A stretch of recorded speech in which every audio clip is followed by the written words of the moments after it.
Alright, so now I'm back with the second part, and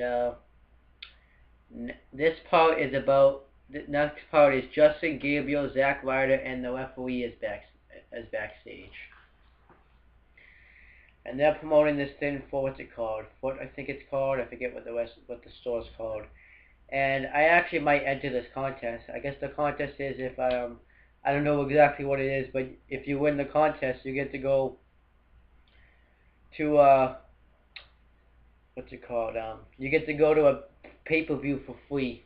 Um, and I actually want to do because Survivor Series is in Boston, so I'm gonna try my ass off to get there.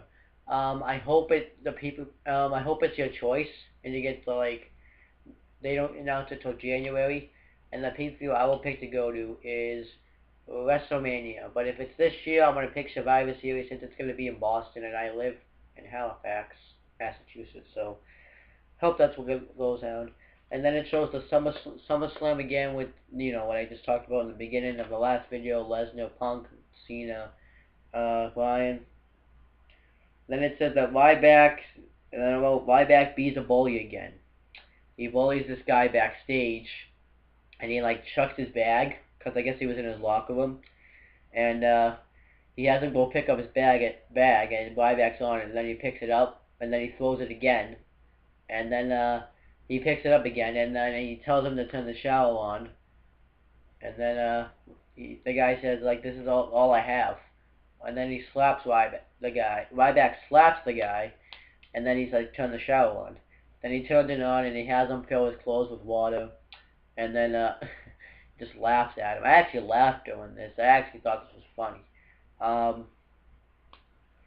I guess I like these. I think that they'll just have nothing for Ryback right now, so that's why they're having him do these kind of lame comedy things. So they're not lame, but they're not really anything special. Then I got Big Show versus The Shield. Big Show did a good job holding his own. He actually was able to spear Reigns and to keep Reigns down for a little bit, and then squash Rollins and keep him down. And then it was down to Ambrose and Big Show, and he tried to chokeslam, but Rollins was able to chip the leg on the Big Show from behind, and Ambrose did the drop kick towards the turnbuckle, and Rollins did the knee to the head, off the top rope to the back of the head, and that hurt his knee. But Big Show was able to fight the kick out of that, and then as he's trying to get up, he gets speared by Reigns, and he gets triple power bombed, and then the Shield get the victory. So I like how the Shield was utilized tonight. I think we're gonna try to put them back to where they were before, considering the fact that they've been kind of doing they've been doing stuff, but they've been kind of just there because I think they were kind of overlooked in a way. So. And then it says, will CM Punk apologize to Brock Lesnar? I mean, to Paul Heyman, not Brock Lesnar, probably a botch. CM Punk gets in the win, and he really goes off on this guy that was booing him. He actually kind of offended. It was kind of offensive. He says he's in the mood, and he says that get in this win, or are you gonna be a bitch? I don't even know if he was supposed to say this. And then the guy, of course, doesn't get in the win. I wouldn't blame him. CM Punk actually has rage. When he hit that fan, I was talking about that last year, and my dad was he was pushing people down the stairs. It don't matter. You gotta keep your composure when you're a superstar. You get pushed down the stairs, it doesn't matter what happens. I mean, CM Punk's lucky he didn't get sued. So then he has Heyman come out, and he comes out with Axel. I actually thought he was going to come out with Lesnar. And then Punk says that he's sorry that he didn't get his hand, that he didn't rip his arm off, didn't get his hands on him, didn't do worse stuff to Heyman. And then Heyman says that he's sorry for what's about to happen because Punk says he's ready for a fight and he wants to get his hands on Heyman. And he's going to have Axel go out there and fight him and finish the job that Brock Lesnar started. So then we get the fight between Punk and Axel with Heyman with them. Punk's just sitting there with the chair, and he drop holds Axel into the chair, and he hits Axel with the chair, and then he dives on the Axel with the chair, but after Axel had thrown Punk into it, then he hits Axel with like the suitcase and hits him with the rim bell. Then eventually Axel does get the upper hand, and he just works on CM Punk's leg. He actually uses the chair. He just really works on Punk's leg really hard here, and then he hits his his new neckbreaker finisher, and then he puts the chair like through Punk, and he's gonna jump off the top rope, but he misses, and then Punk goes off on him with the chair, and then he throws him into the steps, and he goes off on him, throws him into the barricade, and then he hits like to go to sleep, but instead of doing the knees to the face, he does the steps to the face. Then we get Total Divas ad, same thing. WWE 2K14 ad, it was The Rock this time.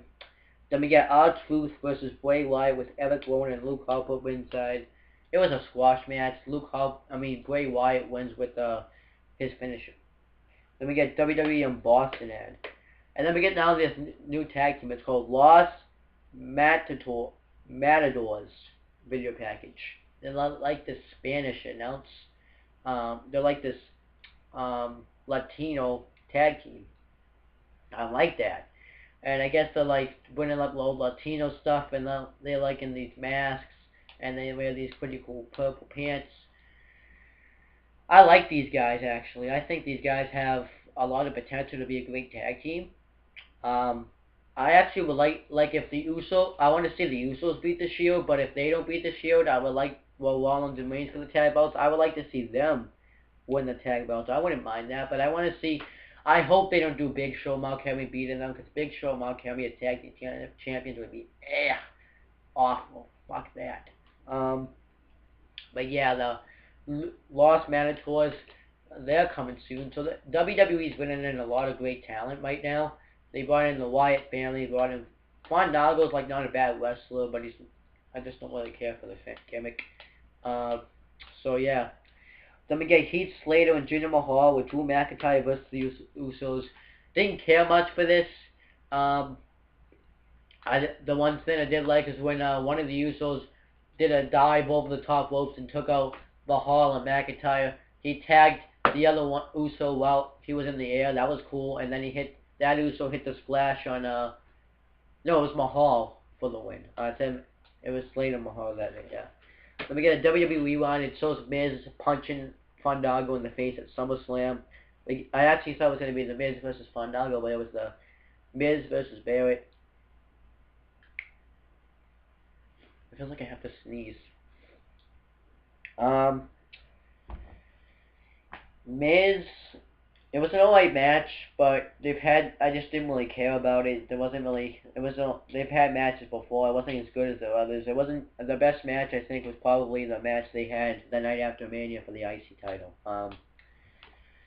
While Miz has Barrett in the figure 4, Fandango comes out and hits the diving leg drop on him, and that was it.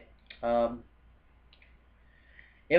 guess they're gonna do Fandango Miz feud. They were probably gonna do that because hopefully this wasn't gonna happen. Maybe at Payback they were gonna put the title on Fandango, and they were gonna do Fandango Miz for the IC title. So they probably want to make up for that.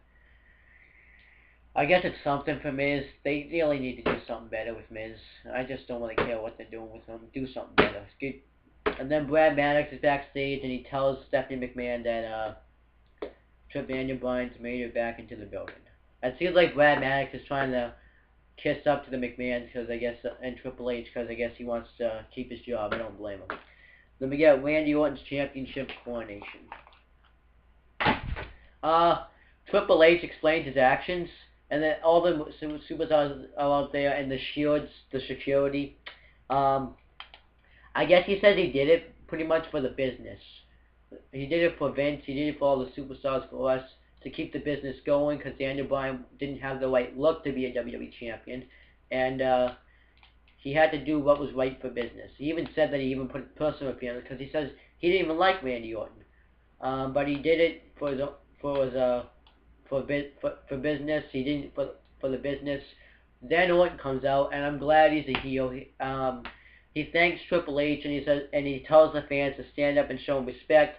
And then Triple H wants Bryan to come out.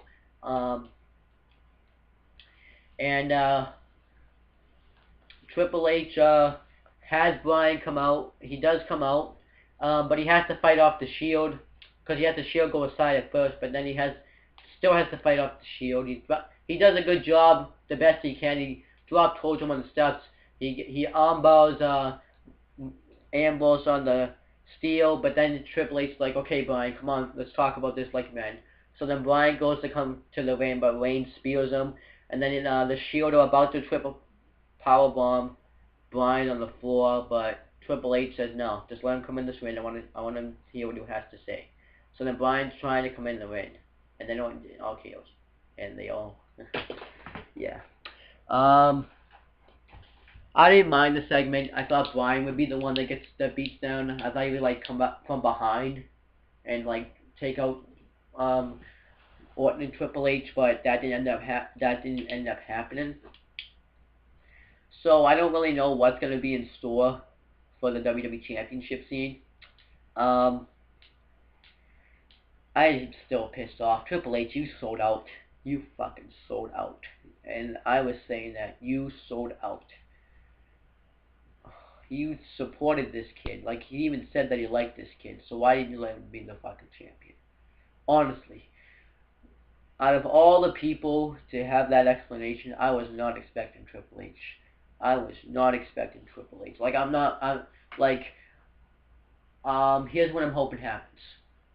I don't think they're probably going to give Bryan his title match. They're not going to, because Max isn't going to want to do it, and the McMahon's not going to want to do it, so what I think could happen is at Night of Champions, it will be Daniel Bryan versus Triple H, and if Daniel Bryan wins, he gets his title opportunity. Hell in a Cell.